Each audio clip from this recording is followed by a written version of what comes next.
In 2014, there was a study that was conducted where the participants were given an electric shock, one that was painful enough that they didn't want to receive it again, to the point where they were willing to pay a good amount of money to not feel that electric shock again. But then after they were given that shock, they were put into a room alone for 15 minutes in silence. And they were given a button that would administer that same electric shock to them. And if they pressed that button, there was no benefit to them. They didn't get out of the room earlier. They didn't get anything for pressing it. They were just shocked again. And what was interesting is that 25% of the women that went in there shocked themselves, and 66% of men that went in there shocked themselves with that same electric shock that they were willing to pay good money to not feel again. But yet when they were alone in a room with themselves for 15 minutes, 66% of men shocked themselves. I mean, think about that for a second. People were so uncomfortable sitting there in their own thoughts that they were willing to hurt themselves a significant amount just to distract themselves. I recently read the book, The Anxious Generation by Jonathan Haidt, and it was an absolutely fantastic read.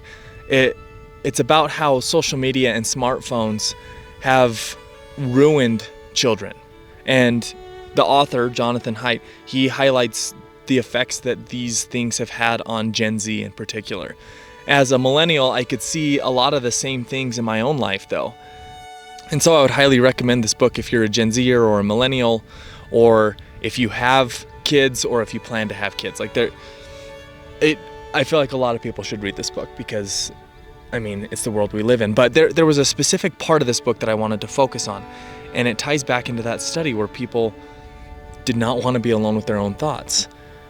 And the part of the book that I wanted to highlight right now is when the author, who is an atheist, talks about how smartphones and social media have really hindered, if not completely ruined, our spiritual lives. A few weeks ago, I made the case that what we hold directs our attention.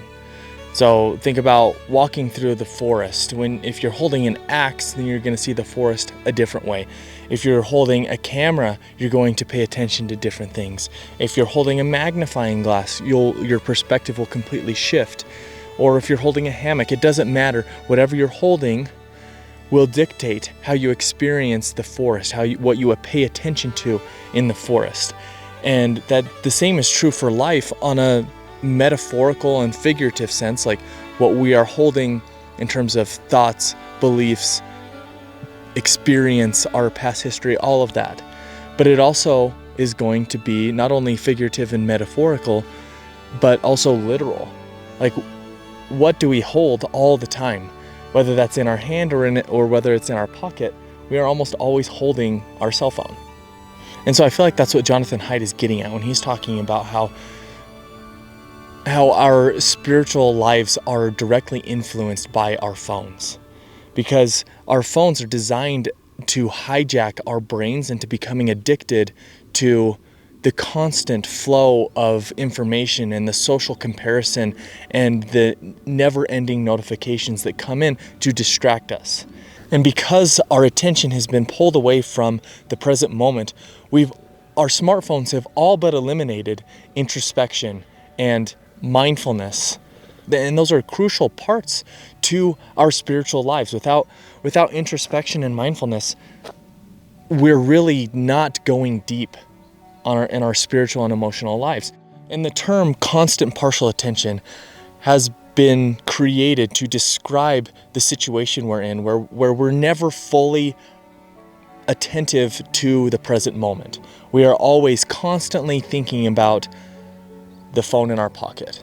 Even if it's not in our hands, that constant partial attention keeps us from being fully present and keeps us from going anywhere in depth, because part of our attention is pulled elsewhere. And so how do we fix this? Based off of some of the words that I've used, I assume you've probably guessed it. Mindfulness meditation has had remarkable results in helping people return to the present. And so what is mindfulness meditation? Mindfulness meditation is becoming aware of what you're placing your attention on, or what you're paying attention to. So in other words, you're paying attention to what you're paying attention to. And it sounds simple, but it's a dramatic shift. Mindfulness meditation has so many benefits that there's no way I'm going to be able to cover them all right now. But the main one that I want to talk about for this video is that it helps us observe our own thoughts. It helps us be able to pay attention to where our thoughts are coming from and what our thoughts are.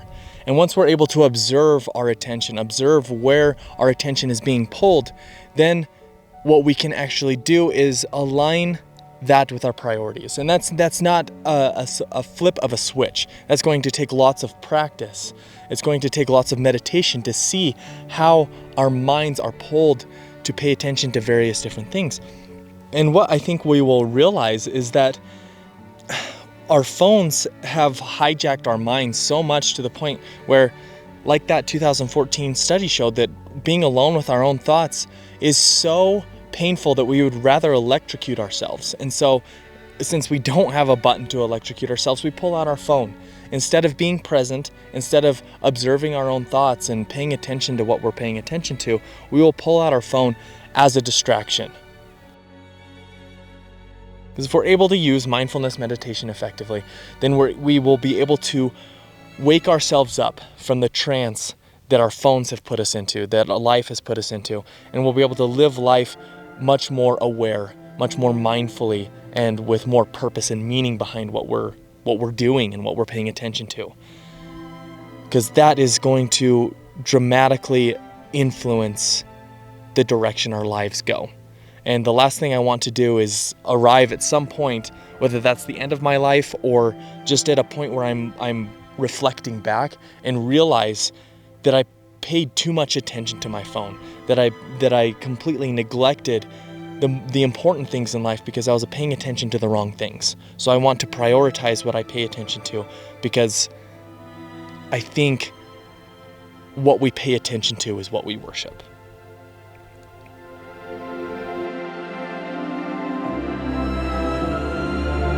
You know, I am not an expert in any of this. This is just things that I find fascinating and helpful for myself. So if it was also for you, if it was thought-provoking, interesting, stick around. I'll catch you in the next video.